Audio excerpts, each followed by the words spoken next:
So I'm in our new 1985 Porsche 911 Turbo Look.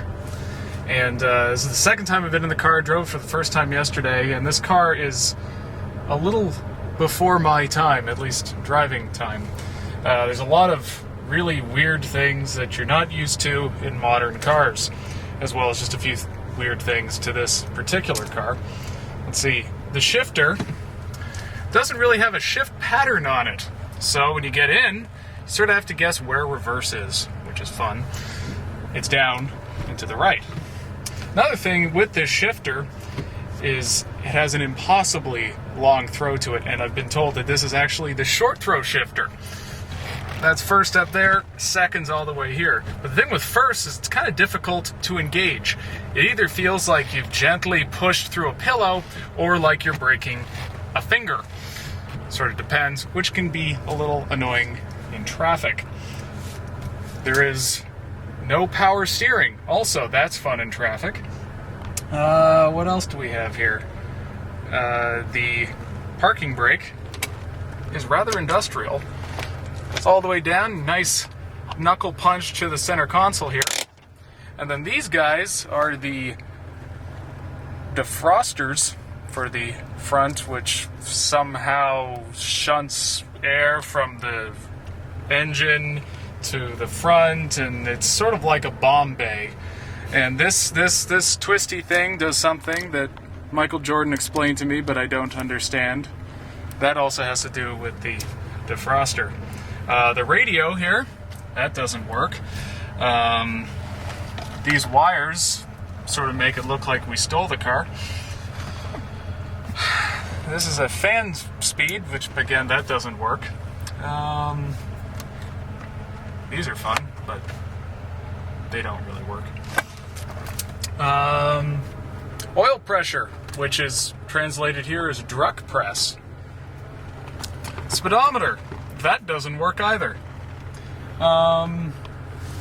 But the nice thing about this car is even if you're familiar with newer 911s, you can sort of see the genealogy of where the newer cars got some of their features. You still have the carpet that comes all the way up to the doors. The window switches are still in the same place. You still have this little bin in here to put things. And the seats are fantastic. They're really well bolstered, very comfortable, which is surprising. For an older car, you'd think that they'd be a little less comfortable, but not the case. And they're also the same similar design as the current car. So I think that's about it for now, and we'll show you more when we get driving. So let's go for a drive here. And as I said, no power steering, so need a little muscle, which I lack. Yeah, see, just went for a first for the shifter, and it was way too far forward. Long throw shifter.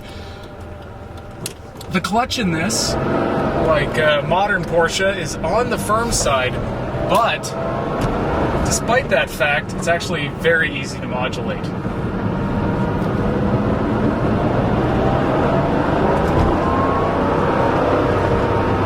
Quad 6 still sounds really good. The brakes work as well. They have they like the clutch, have very firm pedal. You really have to give it leg. In fact, after you're done driving this car with the clutch and the brake, you can almost feel, you still can feel the effort coming back at your legs, you know, if you're sitting at your desk or something later.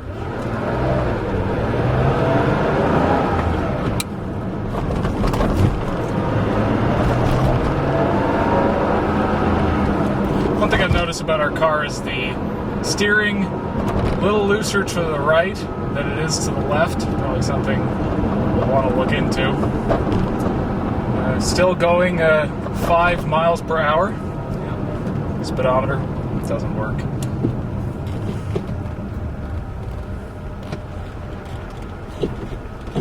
Yeah.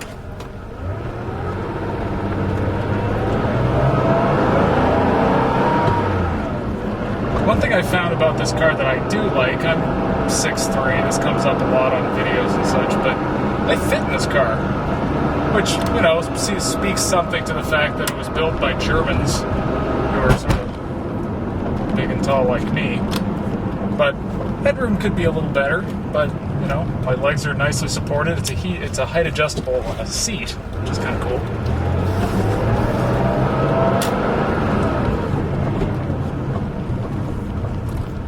Come on, Mr. Mitsubishi Outlander, move your ass. Just went over a speed bump. We did not scrape on the bottom. Always nice to see with a sports car you might actually want to drive every day. So that's a quick look at our new 911, and before I leave you, I'll show you something we literally just discovered. There are 4 different ways to lock and unlock the car.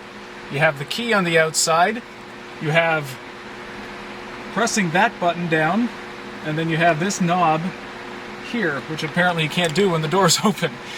And then you have the lock button all the way very conveniently located here.